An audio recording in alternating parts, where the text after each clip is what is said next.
देखें स्टूडेंट, ये आपके पास Thomas calculus exercise 2.6 question number 35 है। स्टूडेंट, ये आपके पास थॉमस कैलकुलस का 11th एडिशन है। चैप्टर नंबर 2 को स्टडी करने वाले हैं। उसकी सेक्शन 2.6 का क्वेश्चन नंबर 35 है कॉन्टिन्यूस एक्सटेंशंस की। देखें अब क्वेश्चन की स्टेटमेंट में देखें वो आपसे क्या पूछ रहा है। क्वेश्चन की स्टेटमेंट ये बोलती है आपके पास define G of 3 in a way that extend G of x is equal to X square minus 9 divided by X minus 3 to be continuous at x is equal to 3। देखिए function को eight x equal to 3 पर continuous बनाने के लिए इस function को हमें क्या करना पड़ेगा, सबसे पहले एक्सटेंड करना पड़ेगा। तो किस तरह से करेंगे, देखें मैं इस फंक्शन को कुछ इस तरह से लिखता हूँ। देखें आपके पास गिवन है जी ऑफ एक्स, देखें G of x is equal to किस चीज़ के इक्वल है, एक्स स्क्वायर माइनस 9। तो मैं इसे लिख सकता हूँ एक्स स्क्वायर माइनस 9 को। तो सबसे पहले अच्छा मैं लिख लेता हूँ x square minus 9, x square minus 9 आपके पास गिवन है डिवाइडेड बाई नीचे एक्स माइनस 3। अब इस एक्स स्क्वायर माइनस 9 को मैं लिख सकता हूँ x minus 3 into x plus 3। ठीक है, क्योंकि इसका ये फार्मूला होता है आपको पता है, डिवाइडेड बाई नीचे इसे मैं लिख सकता हूँ एक्स माइनस 3। अब आप देखें एक्स माइनस 3 से एक्स माइनस 3 कैंसिल आउट हो जाएगा, तो क्या रह जाएगा आपके पास एक्स प्लस 3। अब आपके पास फंक्शन कैसा आया, अब आपके पास फंक्शन जो है वो इस टाइप में है। देखें G of x is equal to X plus 3, हमने डिनोमिनेटर को रिमूव कर दिया, ख़त्म कर दिया। यहाँ से हमें कंटिन्यूटी को लेकर चलना ईजी पड़ जाएगा आगे। तो आपके पास ये क्या है, इक्वेशन नंबर 1 का नाम दे दें आप इसे। अब क्या कह रहा है कि डिफाइन करें जी ऑफ 3। अब हमने कंटिन्यूटी भी तो चेक करनी है। तो कंटिन्यूटी के लिए पहली कंडीशन क्या होती है स्टूडेंट, कि फंक्शन जो है कंटिन्यूटी की पहली कंडीशन क्या बोलती है, या स्टेप 1 कहें आप, कि फंक्शन जो है उस पॉइंट के ऊपर, जिस पॉइंट के ऊपर आप कंटिन्यूटी चेक करें उस पॉइंट के ऊपर आपका फंक्शन जो है क्या होना चाहिए, डिफाइन होना चाहिए। तो मैं एक्स की जगह अगर 3 पुट कर दूँ तो क्या बनेगा आपके पास, G of 3 is equal to 3 plus 3 कितना होता है आपके पास 6। तो मैं पुट करता हूँ 3 प्लस 3 इज इक्वल टू 6। तो यहाँ से हमें एक चीज़ का पता चला कि हमारे पास जी ऑफ 3 आ गया, कितना आ गया स्टूडेंट, 6 के इक्वल आया है। अब इसी तरह कंटिन्यूटी की दूसरी कंडीशन क्या बोलती है आपके पास, कंटिन्यूस चेक करना है ना एट एक्स इक्वल टू 3 के ऊपर। तो कंटिन्यूटी की दूसरी कंडीशन ये बोलती है कि उसके ऊपर आपकी लिमिटिंग वैल्यू एग्जिस्ट करनी चाहिए। तो मैं लिमिटिंग वैल्यू चेक करता हूँ स्टूडेंट, पार्ट 2 में लिखता हूँ यहाँ पर। उसकी लिमिटिंग वैल्यू क्या होती है स्टूडेंट, कि उसकी लिमिट एक्स अप्रोचेस टू, अगर मैं 3 लूँ, लिमिट एक्स अप्रोचेस टू 3 लूँ और यहाँ पर मैं अपना फंक्शन लूँ जी ऑफ एक्स, तो वो एग्जिस्ट करना चाहिए। तो मैं एग्जिस्ट करने के लिए लिखता हूँ लिमिट एक्स अप्रोचेस टू 3 और जी ऑफ एक्स आपके पास किस टाइप का फंक्शन है, ये देखिए इक्वेशन 1 में रखा हुआ है। तो अब इक्वेशन 1 डैश का नाम दे दें इसे, ठीक है। एक्स प्लस 3 है आपके पास, तो एक्स प्लस 3, तो इसे सोल्व करेंगे तो क्या आएगा स्टूडेंट, 3 एक्स की जगह रखेंगे 3 और ये प्लस 3, तो आंसर क्या बना, 6 के इक्वल आया आंसर, ठीक है। तो इसका क्या मतलब हुआ कि लिमिट एक्स अप्रोचेस टू 3 और आपके पास फंक्शन जी ऑफ एक्स का क्या आंसर आया है, आपके पास 6 आंसर आया स्टूडेंट, ठीक है। ये इस टाइप से आप देख सकते हैं स्टूडेंट। और इसी तरह कंटिन्यूटी की तीसरी कंडीशन क्या बोलती है स्टूडेंट, की लिमिटिंग वैल्यू फंक्शनल वैल्यू के इक्वल होनी चाहिए। तो लिमिटिंग वैल्यू कौन सी है यहाँ पर आप देखें, x approaches to 3 g of x, इसमें लेफ्ट हैंड लिमिट और राइट हैंड लिमिट भी एग्जिस्ट करती होती, ठीक है। इसमें लेफ्ट हैंड लिमिट और राइट हैंड लिमिट भी एग्जिस्ट करती है, तब जाकर ये फंक्शन जो है वो इसकी लिमिट एग्जिस्ट करती है। तो थर्ड कंडीशन इसकी ये बोलती है कि लिमिटिंग वैल्यू इक्वल होनी चाहिए आपके पास फंक्शनल वैल्यू के। तो अगर आप गौर से देखें ना स्टूडेंट, 6 इक्वल है 6 के, ठीक है। ये देखें जी ऑफ 3, ये इसकी वैल्यू किसके इक्वल आई, 6 के, और इसकी वैल्यू भी आई 6 के। तो लिमिटिंग वैल्यू फंक्शन वैल्यू को इक्वल है, तो हम कह सकते हैं yes function is continuous at x is equal to 3। तो मैं लिखता हूँ function is continuous at x is equal to 3, ठीक है। अब इसी तरह स्टूडेंट क्वेश्चन नंबर 36 को स्टेप बाय स्टेप सॉल्व करते हैं। बिल्कुल सेम इसी मेथड से देखें स्टूडेंट, ये आपके पास क्वेश्चन नंबर 36 है, इसे हम सोल्व करते हैं स्टेप बाय स्टेप, ठीक है। आपके पास गिवन है डिफाइन हमने करना है एच ऑफ 2 को in a way that extend H of T. अब देखें टी की जगह मैं 0 डाल दूँ तो ये कंटिन्यूटी के लिए ट्रू नहीं होगा, ठीक है, क्योंकि समथिंग वाज इन्फिनिटी होता है। तो सबसे पहले इस फंक्शन को क्या करना पड़ेगा, मुझे रीअरेंज करना पड़ेगा, एक्सटेंड करना पड़ेगा किसी ऐसी फॉर्म में कि वो आपके पास क्या बन जाए, पोलिनोमियल टाइप का फंक्शन बन जाए, या फिर वो आपके पास क्या बन जाए, नीचे डिनोमिनेटर खत्म हो जाए, ठीक है। तो to be continuous at T is equal to 2। तो सबसे पहले मैं लिखता हूँ आपके पास फंक्शन, आपके पास कौन सा गिवन है, देखें आपके पास फंक्शन गिवन है, यहाँ पर लिखें H of T. H of T आपके पास किस टाइप का गिवन है, देखें टी की पावर 2, टी की पावर 2। अब देखें इस 3t को मैं लिख सकता हूँ प्लस 5t माइनस का 2t, ठीक है, और माइनस 10, क्योंकि फैक्टर बनाना है ना, तो फैक्टर बनाने के लिए दोनों कंडीशन से सेटिस्फाई होती हैं। 5 को 2 से मल्टीप्लाई करूँ 10, 5 और 2 को सब्ट्रैक्ट करूँ तो आंसर क्या बनता है जी 3t। नीचे आपके पास क्या बनता है t माइनस 2, इसे आप सोल्व करें क्या बनेगा, t common into T plus 5, ठीक है। यहाँ से अगर आप देखें माइनस, यहाँ से देखें अगर मैं इस माइनस को कॉमन नहीं लेता, ठीक है, मैं यहाँ पर लिखता हूँ 2, तो फिर क्या बनेगा स्टूडेंट? अगर मैं देखें यहाँ से अगर अगर फॉर एग्जांपल अगर मैं -2 को कॉमन लेता हूँ, अंदर क्या बन जाएगा मेरे पास? t +5 बन जाएगा डिवाइडेड बाय नीचे। अगर आप प्लस का कॉमन लेंगे ना तो फिर वो अंदर इस तरह कॉमन नहीं आएगा या माइनस वाला आ जाएगा फिर, तो क्या बनता है? t-2।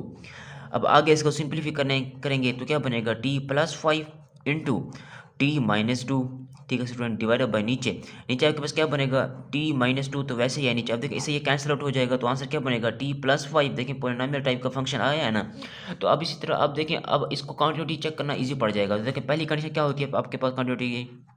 यहाँ के पास फंक्शन जो है हमारा फंक्शन किस टाइप में है? यहाँ के पास इक्वेशन 1 डैश का नाम दे दें इसे, ठीक है। आपके पास इक्वेशन 1 डैश है। अगर हम इसे टी की जगह 2 पुट कर दूँ तो हमें क्या डिफाइन करना है? सबसे पहले h(2) डिफाइन करना है। तो टी की जगह अगर मैं पुट कर दूँ 2 तो क्या बनेगा? h(2), तो सबसे पहले h(t) आपके पास किस चीज़ के इक्वल है? देखें t+5 के इक्वल है। तो यहाँ से मैं पुट कर देता हूँ h(2), तो बनता है आपके पास 2 + 5 कितना हो गया? 7। तो h(2) की वैल्यू कितना आ गया आपके पास स्टूडेंट?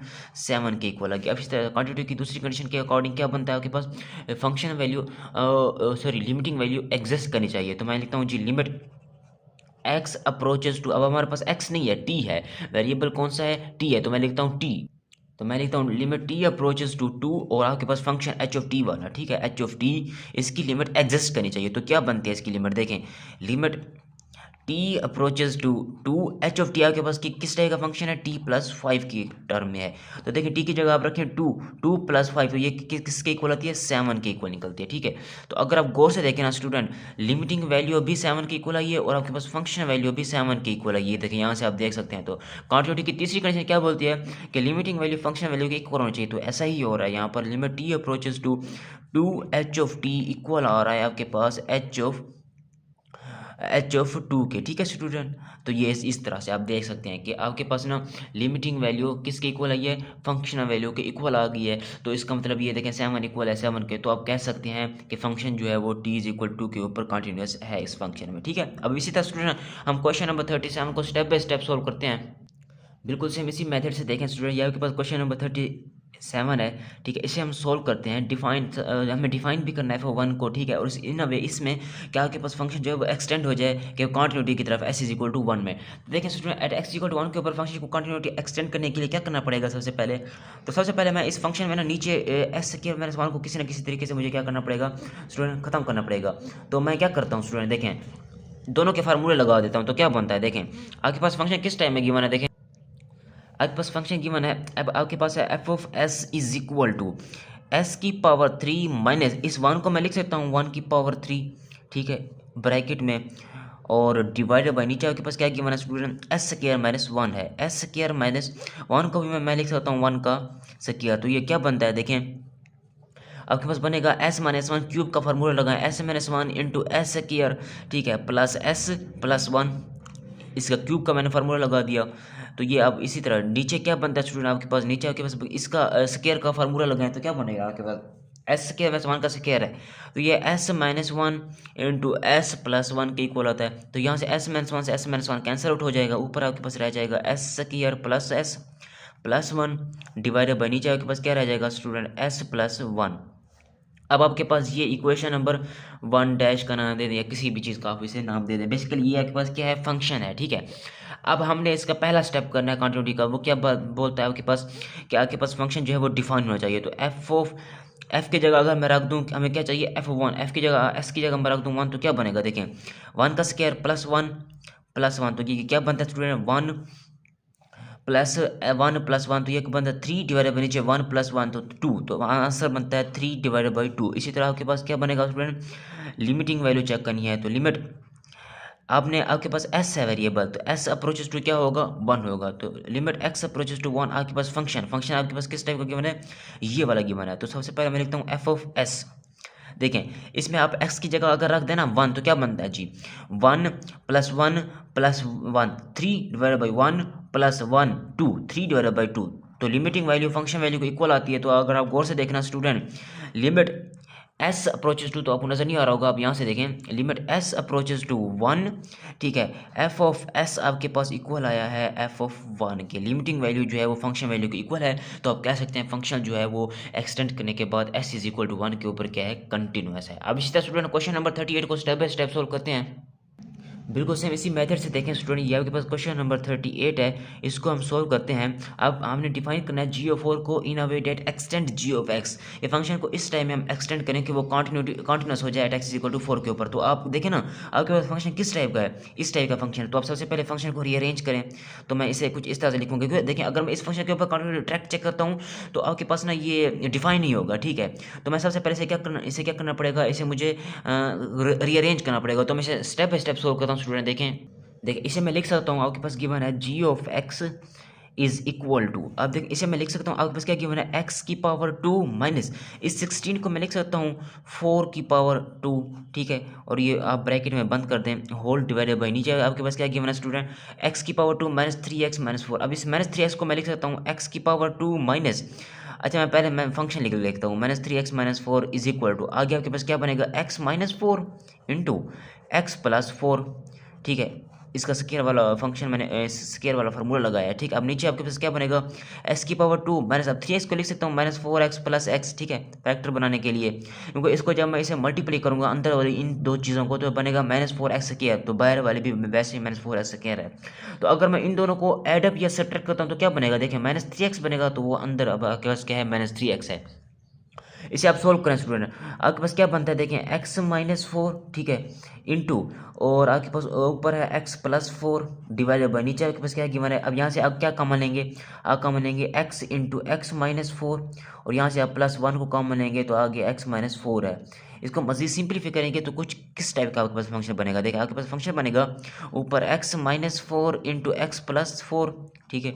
नीचे आपके पास फंक्शन बनेगा student x minus 4 again common है, तो अंदर आपके पास क्या रह जाता है, फिर एक्स प्लस 1 रह जाता है। इससे ये कैंसिल आउट हो जाएगा, तो रह जाएगा एक्स प्लस 4 डिवाइड बाई नीचे आपके पास रह जाएगा एक्स प्लस 1। अब देखिए आपने कॉन्टिन्यूटी की पहली कंडीशन लगानी है कि वो कौन सी है, फंक्शन जो है आपको डिफाइन होना चाहिए। तो देखिए जी ऑफ 4 को हमें डिफाइन करना है, तो जी एक्स की जगह अगर मैं रख दूँ 4 तो क्या बनेगा आपके पास, 4 प्लस 4 तो बनता है 8 डिवाइडेड बाई 4 प्लस 1 तो बनता है 5। इसी तरह लिमिटिंग वैल्यू आप अपने चेक करिए student, limit x approaches to किस पर होगा, 4 पर, क्योंकि 4 गिवन है 4, और आपके पास फंक्शन गिवन होगा। फंक्शन में आपने x की जगह अगर मैं रख दूँ 4 तो सबसे पहले मैं जी ऑफ एक्स फंक्शन लगाऊंगा, जी ऑफ एक्स अगेन मैं x की जगह अगर मैं रख दूँ 4 तो क्या बनेगा, 4 प्लस 4 8 डिवाइडेड बाई 4 प्लस 1 5। तो यहाँ से आप देख रहे हैं कि लिमिटिंग वैल्यू जो है वो फंक्शन वैल्यू की क्या हो रही है स्टूडेंट, इक्वल हो रही है। तो मैं यहाँ लिखता हूँ थर्ड स्टेप में मैं क्या क्या लिखता हूँ स्टूडेंट, आप देखें लिमिट x अप्रोचेस टू 4, ठीक है, और g ऑफ x आपके पास इक्वल आ रहा है g ऑफ 4 के। तो इसका मतलब ये है लिमिट कॉन्टिन्यूटी की पहली दूसरी और तीसरी कंडीशन सेटिस्फाई होती है तो फंक्शन जो है आपके पास क्या है x इज इक्वल टू 4 के ऊपर कंटिन्यूस है एक्सटेंड करने के बाद। इसी तरह स्टूडेंट अब हम क्वेश्चन नंबर 39 को स्टेप बाय स्टेप सोल्व करते हैं। तो इसी तरह देखें आपके पास ये क्वेश्चन नंबर 39 है, इसको आप ना ज़रा समझे स्टूडेंट। इसमें क्या बात कर रहा है कि for what value of A is F of x, आपके पास इस टाइप का फंक्शन है, ये कंटिन्यूस बन जाए हर एक्स के लिए। तो अब देखें ना फंक्शन ये ना इसमें ना लेफ्ट हैंड लिमिट और राइट हैंड लिमिट को हम इक्वल करेंगे। पहले फंक्शन कंटिन्यूटी की कंडीशन के मतलब अकॉर्डिंग पहले फंक्शन को डिफाइन होना चाहिए, फिर उसकी लिमिट एग्जिस्ट करनी चाहिए। लिमिट एग्जिस्ट करने का मतलब ये है उसकी लेफ्ट हैंड लिमिट और राइट हैंड लिमिट इक्वल होनी चाहिए। फिर उसके बाद जो लिमिट एग्जिस्ट हुई है उसकी वैल्यू और फंक्शन वैल्यू दोनों इक्वल होनी चाहिए, तो फिर वो क्या होता है, कंटिन्यूअस होता है। अब इसी तरह स्टूडेंट अगर हम इसको देखें ना तो ये फंक्शन क्या है, at x is equal to हमने ए की वैल्यू भी फाइंड आउट करनी है और फिर बताना है कि ए की वैल्यू क्या होगी तो हमारा फंक्शन जो है वो हर एक्स के लिए क्या बन जाए, कंटिन्यूअस बन जाए। ऐसा ए की वैल्यू को हम क्या रखें यहाँ पर, ये देखें ना ये आपके पास कांस्टेंट वैल्यू हमें पता नहीं है ए की वैल्यू क्या है यहाँ पर। तो वो कह रहा है कि यहाँ पर ए की वैल्यू कौन सी होगी, ऐसी कौन सी वैल्यू होगी ए की कि अगर हम उसे यहाँ पर रखें तो हमारा फंक्शन जो है एक्स की हर वैल्यू के लिए क्या हो, कंटिन्यूअस है। देखें एक्स 3 से कम है, यहाँ पर माइनस वाली वैल्यूज़ भी हैं, एक्स 3 और 3 से ज़्यादा है तो यहाँ पर पॉजिटिव वैल्यू भी हैं।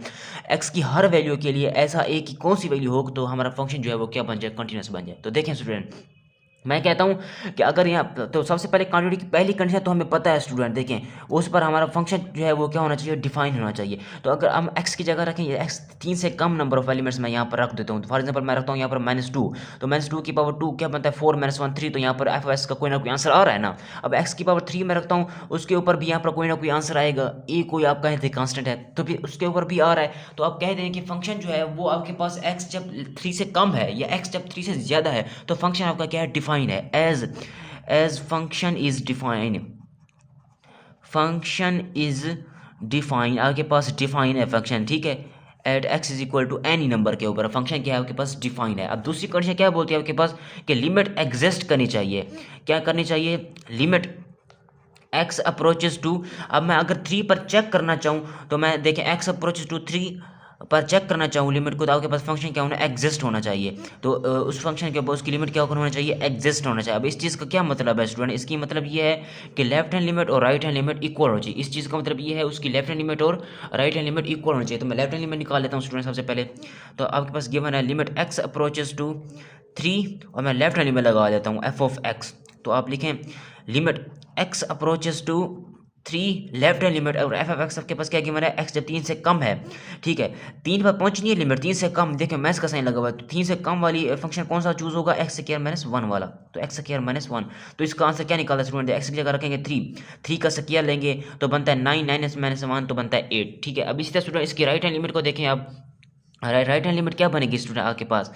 राइट हैंड लिमिट क्या बनेगी आपके पास? देखें लिमिट x अप्रोचेस टू, तो मैं देखता हूँ आपको यहाँ पर लिखता हूँ लिमिट x अप्रोचेस टू 3 और ये ऊपर वाला पॉजिटिव साइन रिप्रेजेंट कर रहा है राइट हैंड लिमिट को, is equal to limit x approaches to 3 और राइट हैंड लिमिट और एफ ऑफ एक्स आपके पास किस टाइप का फंक्शन है? जब लिमिट x से ज़्यादा x is approach to 3 mean, अगर आप यहाँ से देखें ना, ये देखें ये क्या है आपके पास कंटिन्यूटी का 2.5 सेक्शन में मैंने आपको कंटिन्यूटी लिमिट का बहुत अच्छा कंसेप्ट बताया था स्टूडेंट आपको, ठीक है। अब लिमिट यहाँ पर आपके पास फॉर एग्जाम्पल अगर 3 है तो लिमिट कहाँ से आ रही है? राइट हैंड साइड से आ रही है, 3 की तरफ अप्रोचेज है स्टूडेंट। तो इसका मतलब ये 3.1 की तरफ तो पहुँच चुकी होगी ना लिमिट, 3 पर अप्रोचेज है, 3 नहीं एग्जैक्ट, तो 3.1 तक तो पहुँच चुकी होगी। तो 3.1 के लिए यहाँ पर इस 3.1 के लिए देखें कौन सा फंक्शन यहाँ पर ट्रू होगा? तो x जब 3 से ज़्यादा है यानी कि 3.1 होगा तब तो ये फंक्शन होगा ना 2ax। तो मैं लिखता हूँ यहाँ पर किस टाइप का फंक्शन लिखता हूँ? 2ax, एफ एक्स को लिखता हूँ 2ax। तो ये क्या बनता है देखें, x की जगह अगर रखूँगा मैं 3 तो बनता है 9a, ठीक है। अब इसी तरह से स्टूडेंट इसको हम सोल्व करते हैं, हमें कंटिन्यूटी के लिए लेफ्ट हैंड लिमिट और राइट हैंड लिमिट को इक्वल करना पड़ेगा। सो मैं लिखता हूँ the function will be continuous if and only if right hand limit and left hand limit equal होनी चाहिए। तो मैं लिखता हूँ एफ ऑफ एक्स को कॉन्टिन्यूस बनाने के लिए हमें देखें एफ ऑफ एक्स को कॉन्टिन्यूस बनाने के लिए इसकी लेफ्ट हैंड लिमिट और राइट हैंड लिमिट को इक्वल करना पड़ेगा, ठीक है। कंटिन्यूटी की ये कंडीशन होती है ना कि लेफ्ट हैंड लिमिट और राइट हैंड लिमिट इक्वल हो आपके पास। तो क्या मतलब है इसका मतलब ये है, ये देखें लेफ्ट हैंड लिमिट और इक्वल होनी चाहिए आपके पास राइट हैंड लिमिट के। तो लेफ्ट हैंड लिमिट आपके पास किसके इक्वल है स्टूडेंट? लेफ्ट हैंड लिमिट अगर आप देखें 8 इक्वल है 9a के, तो यहाँ से a की वैल्यू किसके इक्वल निकलते हैं स्टूडेंट? a की वैल्यू निकलती है 8 डिवाइडेड बाई 9 के इक्वल निकलते हैं, ठीक है स्टूडेंट। तो हमने यही फाइंड आउट करना था ना a की वैल्यू को, तो a की वैल्यू आ गई 8 डिवाइडेड बाई 9 के इक्वल, ठीक है। क्योंकि देखें आपके पास ना फंक्शन देखें फंक्शन कॉन्टिन्यूस देखें वो कह रहा है कि ए की कौन सी वैल्यू यहाँ पर रखें कि आपके पास फंक्शन की हर वैल्यू के लिए आपके पास ये देखें ए की ऐसी कौन सी वैल्यू यहाँ पर रखें कि आपका फंक्शन जो है एक्स की हर वैल्यू के लिए क्या बन जाए? कंटिन्यूस बन जाए। तो मैंने कहा ए की वैल्यू आप रखें 8/9, क्योंकि 8/9 के लिए आप एक्स की कोई भी वैल्यू रखेंगे आपके पास left hand limit right hand limit equal आएगी, ठीक है। जब देखें ना ए की वैल्यू आप रखें यहाँ पर ए की वैल्यू रखें 8/9, तो 9 से 9 कैंसिल, तो 8 यहाँ ए की वैल्यू किसकी इक्वल आएगी? 8/9, तो 8/9 रखूँगा तो 9 से 9 कैंसिल हो जाएगा, 8 left limit right limit equal आ जाएगी। और उसके बाद आपके पास फंक्शन की वैल्यू भी यही 8 रहेगी, तो आपके पास लेफ्ट लिमिट राइट लिमिट की इक्वल आ जाएगी, तब आपका फंक्शन जो है वो क्या बन जाएगा? कंटिन्यूस बन जाएगा। तो वो यही पूछ रहा था कि ए की ऐसी कौन सी वैल्यू हम यहाँ पर रखें कि आपका फंक्शन जो है वो एक्स की हर वैल्यू के लिए कंटिन्यूस बन जाए स्टूडेंट, ठीक है। अब इसी तरह स्टूडेंट क्वेश्चन नंबर 40 को स्टेप बाय स्टेप सोल्व करते हैं। अब इसी तरह स्टूडेंट ये आपके पास क्वेश्चन नंबर 40 है, यहाँ पर भी वो वही बात कर रहा है कि ऐसी यहाँ पर इस फंक्शन में देखें for what value of B is function इस टाइप का है, ठीक है। कंटिन्यूस बन जाए एट एवरी एक्स के लिए, ठीक है। तो मैं यहाँ लिखता हूँ एट एवरी एक्स, ठीक है।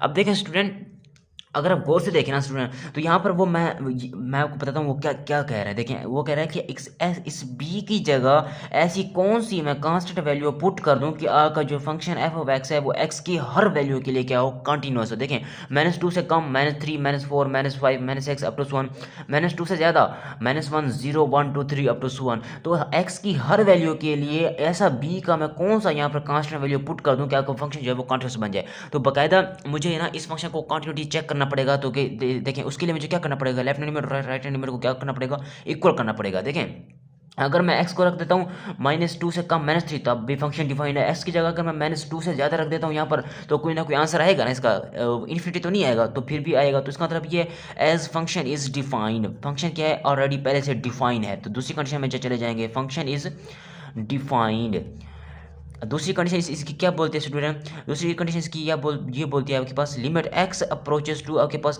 क्या है जी -2 है, -2 के ऊपर आपके पास एफ ऑफ एक्स क्या करना चाहिए, एग्जिस्ट करना चाहिए। अब इस चीज़ का ये मतलब है कि लेफ्ट हैंड लिमिट और राइट हैंड लिमिट इक्वल होने चाहिए। तो मैं सबसे पहले इसकी निकाल लेता हूँ स्टूडेंट लेफ्ट हैंड लिमिट।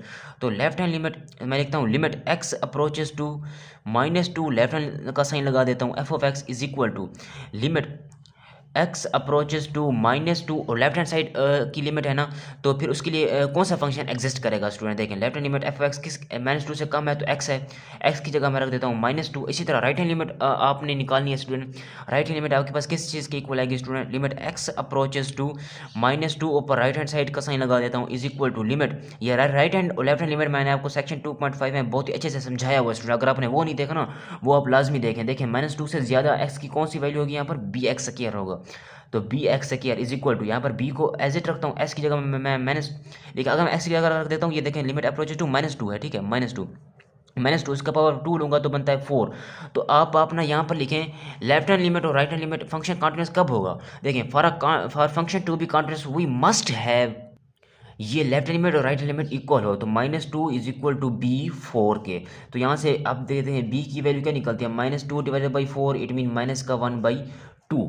तो अगर आपके पास b -1/2 है ना यहाँ पर, तब जाकर आपका पास ये फंक्शन जो है x की हर वैल्यू के लिए क्या है, कंटिन्यूअस है। तो b की वैल्यू हमने फाइंड आउट करनी थी, वो हमने स्टूडेंट फाइंड आउट कर ली। या आप इस तरह लिखें ये लेफ्ट हैंड लिमिट और राइट हैंड लिमिट, अब देखिए फंक्शन कंटिन्यूअस होगा if and only if left hand limit equal हो जाए राइट हैंड लिमिट के। तो यहाँ पर आप ये भी देख सकते हैं the function will be continuous if and only if left hand limit is equal to right hand limit. तो लेफ्ट हैंड लिमिट और राइट हैंड लिमिट को इक्वल करें कि b की वैल्यू निकालेंगे वो -1/2 होगी। तो अगर b की वैल्यू यहाँ पर -1/2 है तो फिर आपके पास जाकर फंक्शन जो है वो x की हर वैल्यू के लिए क्या होगा, कंटिन्यूअस होगा, ठीक है।